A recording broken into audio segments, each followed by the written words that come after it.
North, and Dr. Haney, we've done quite a few shows together, and I'm always excited and delighted to be in your presence and to be able to bring, individuals on your show that I know have some good information and knowledge as well. I'm a native Nashvilleian. I attended the public school systems here in Tennessee, here in Nashville, up until a point where I got put out. I got put out of, excuse me, I got put out of all of the Davidson County public schools, and I was not able to attend any schools in the city when I hit the 10th grade.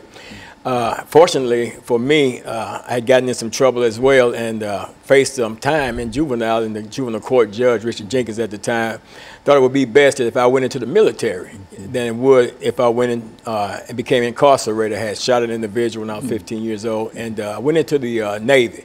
Stayed in the Navy about 19 months, long enough to get my foot wet, ride the ship overseas and stuff like that. Got out of the Navy, and at that time, you could go in the military without a GED, got out, or high school diploma, got out, went through Opportunities Industrialization Center, OIC, when I was in South Nashville, got a GED. Spent a little time at Tennessee State University, but all during that time, Dr. Haney, even prior to going in, I was always experiencing with drugs and stuff, and actually was addicted to drugs. Even when I was in college, I was shooting heroin and stuff like that. And of course, that eventually derailed my attempts at a college degree, wanted to become a fashion designer, and that derailed that.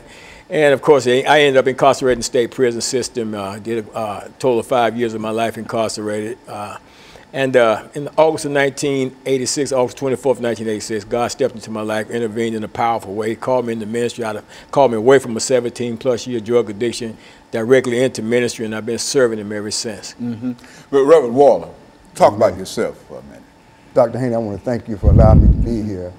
I am really grateful, man. I came from the streets which I grew up at in West Nashville on 40th. As a little boy growing up, I loved the basketball. And in the midst of loving the basketball, out in the yard playing by myself, I got captured by the street life. And in the midst of all of that, I got incarcerated in street life for 20-plus years of my life without being behind bars. Captured in my own community by a chemical that controlled my life for so many years. I went to Cone High School, and a lot of people thought I was going to become a great basketball player, but I didn't even know who I was. I was so out of control. But again, as Pastor KWalker invited me, as he shared on how he was released from the bondage, and now I've been delivered myself for 24-plus years. And it's amazing.